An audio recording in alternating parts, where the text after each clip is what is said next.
Salut l'équipe, avant-dernier jour en Islande. Je devais aller skier aujourd'hui et ça tombe bien parce qu'il a neigé toute la nuit là où je devais aller skier. Sauf que comme il a trop neigé, ils ont fermé les routes. Du coup, je ne peux pas y aller. Et du coup, je reste à Reykjavik pour la journée. Il va falloir que je trouve des activités à faire en intérieur parce qu'il pleut, il fait pas beau. Mais il fait des températures positives, du coup je suis en t-shirt, ça y est. Je suis un Islandais moi, il fait 4 degrés, j'ai chaud. Faut que je trouve des activités à faire en intérieur, j'en ai trouvé une déjà. Et après on va essayer de trouver des trucs à faire dans la journée à Reykjavik. Sachant que demain, je dois rendre le van. Et avant, faut que je le nettoie, que je refasse la pression des pneus, etc. Donc un peu la flemme. Je pense que je vais passer la matinée de demain déjà à tout ranger, tout nettoyer. La première activité du jour, c'est le musée de la bite. C'était dans le routard. Du coup, je me suis dit que c'était marrant. Regardez, ça, c'est les kikis des joueurs de l'équipe nationale de handball. Ça, c'est leur bite. Le trou du cul de ma bite, c'est un anus que j'ai au bout du gland. Le trou du cul de ma bite. Première activité terminée. Du coup, musée de la bite. Alors il faut savoir que je me suis pas renseigné avant, j'ai juste vu le musée de la bite et je me suis dit rigolo, j'y vais. Sauf que 85% je dirais du musée c'est des bites d'animaux dans du formol. Ce que je ne cautionne pas bien évidemment, mais je ne le savais pas. J'ai fait le musée vraiment en deux skis.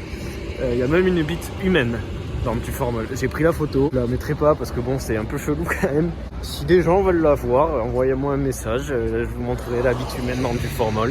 Et sur le papier c'est rigolo, en réalité c'était un peu chelou. Là je me dirige vers la deuxième activité qui sera le musée viking. Un peu d'histoire ça fait de mal à personne. Et puis j'aime bien la culture viking, donc je me dis plutôt que d'aller voir des bites, autant aller voir des vikings. J'espère qu'il n'y aura pas des bites de vikings. Mais avant ça, petite collab et petit sandwich. Je suis accro au collab. Accro. J'ai goûté plein de goûts. J'ai goûté fruits de la passion et citron vert. Banger. Pomme et kiwi. Un peu chimique mais ok. Et là j'ai pris gingembre et pêche. Le gingembre c'est aphrodisiaque donc j'espère que je vais pas trop bander. Pardon. Bien arrivé au musée des Vikings. C'est trop stylé, il y a des épées et tout, des casques. J'aime bien les Vikings moi. J'ai regardé la série que je vous conseille, sauf après la saison 4. Après c'est nul. Mais le reste est bien. C'est trop intéressant.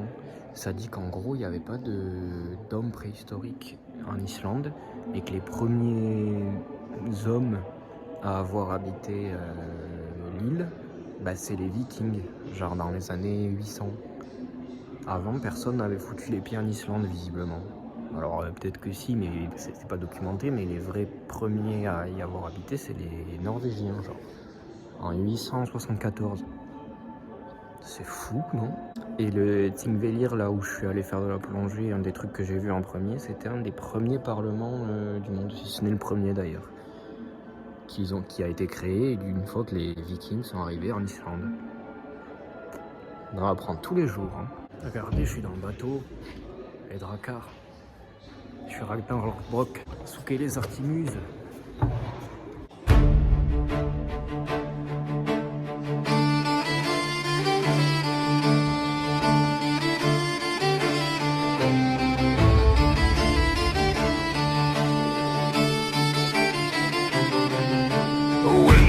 Cold, the sea is grey, men of steel with a harsh gaze, and so hard from rowing and swords, they don't fear the fury.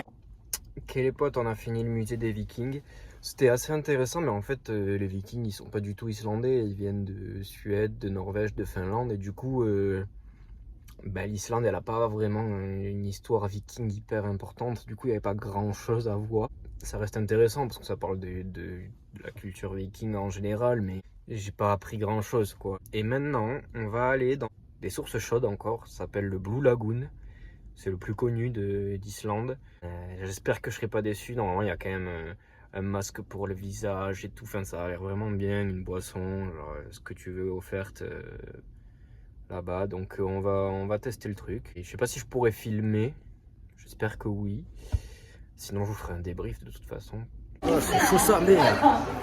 Bon, là on est à l'intérieur, mais on sort direct.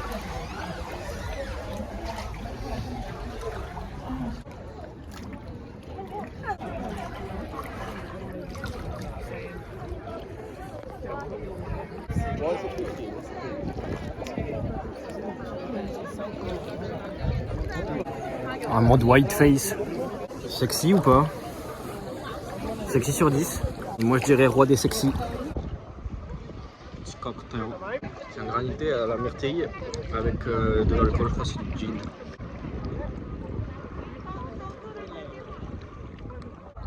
Ouais, en vrai c'est bien stylé cette histoire. C'est super grand. C'est immense. Il y a des saunas, il y a des hammams, il y a des trucs de massage. Et ouais, il y a 4 ou 5 types de masques pour le visage différents. Moi j'ai pris celui qui était gratuit, enfin, c'est lui qui est compris dans ma formule, c'est-à-dire la basique. C'est des sources naturelles, c'est-à-dire que là, bon évidemment ils ont créé la piscine, mais l'eau était déjà là quoi. Et il y a du monde quand même, alors qu'on est censé être en basse saison, donc j'imagine même pas quand c'est la forte saison touristique. C'est sûrement le dernier truc que je fais en Islande. C'est plutôt cool en vrai. Je veux dire, il y a pire comme activité. Bon les copains, je suis en train de finir le montage de la vidéo d'aujourd'hui. Et je pense que c'était la dernière vidéo du voyage. J'espère que ça vous aura plu de me suivre dans ce voyage avec Wagner et moi.